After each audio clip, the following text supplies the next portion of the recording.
नमस्कार। स्वागत है आप सभी का ज्योति दिव्य दर्शन चैनल पर। आज की इस वीडियो में हम जानेंगे बुधवार व्रत की व्रत कथा, इसका महत्व और पूजा विधि के बारे में। यदि आप अपने जीवन में बुध ग्रह की कृपा, बुद्धि, व्यापार, शिक्षा और वाणी में मधुरता चाहते हैं तो ये वीडियो अंत तक जरूर देखें। हिंदू पुराणों के अनुसार बुधवार का दिन भगवान गणेश जी की उपासना के लिए निर्धारित किया गया है। इस दिन जो भक्त सच्चे मन से भगवान श्री गणेश की आराधना और पूजा करते हैं, उनके सभी कष्ट भगवान श्री गणेश हर लेते हैं और इस व्रत को पूर्ण श्रद्धा और भक्तिभाव के साथ करने से मनुष्य के सभी कार्य बिना किसी बाधा के संपन्न हो जाते हैं। इस व्रत के पुण्य प्रभाव से जातक के घर में हमेशा सुख, समृद्धि और उन्नति का निवास रहता है।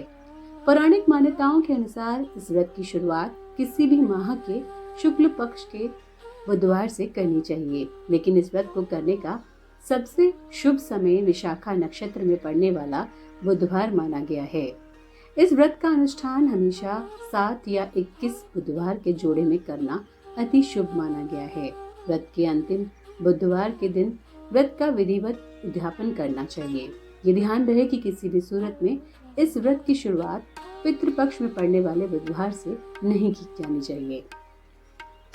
बात करें बुधवार व्रत पूजा विधि की, तो इस दिन धारक को सूर्योदय से पूर्व उठकर अपने पूरे घर की सफाई करनी चाहिए। फिर स्नान करके पवित्र होकर वस्त्र परिधारण करनी चाहिए। इसके बाद पवित्र मन से भगवान श्री गणेश की पूजा करनी चाहिए। भगवान श्री गणेश को धूप, पुष्प, दीप, कपूर और चंदन अर्पित करें। भगवान श्री गणेश को दूर्वा अति प्रिय है, उनकी पूजा में दूर्वा उन्हें अवश्य चढ़ाएं। भगवान श्री गणेश के मंत्रों का जाप करें, आरती करें।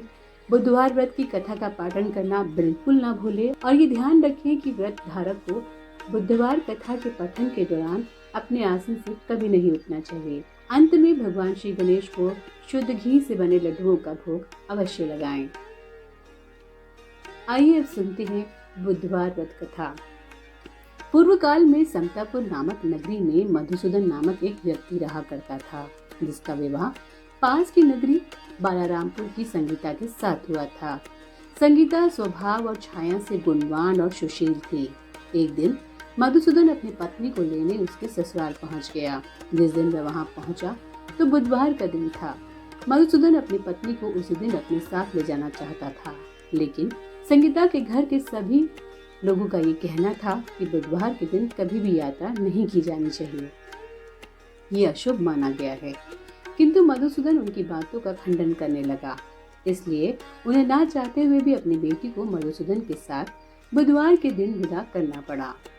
इस प्रकार मधुसूदन और संगीता बैलगाड़ी में सवार होकर वहां से चल दिए। कुछ दूरी तय करने के बाद अचानक से उनकी बैलगाड़ी का पहिया एक गड्ढे में जा फंसा और उन्हें आगे का रास्ता पैदल तय करने की नौबत आन पड़ी।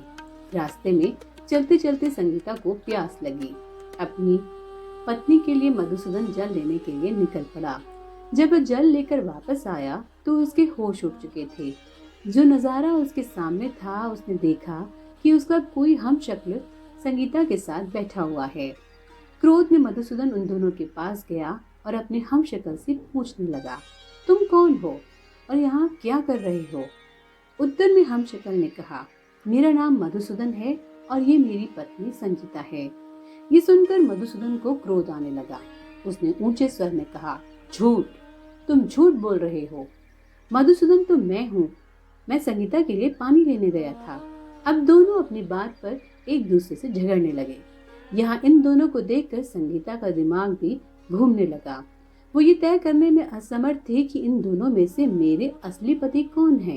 इतने में वहां से नगर के राजा का एक सिपाही गुजर रहा था। उसने दोनों पुरुषों को झगड़ते हुए देखा तो वह रुक गया और उनके पास जाके बोला, रुको, तुम दोनों कौन हो और इतना झगड़ा क्यों कर रहे हो?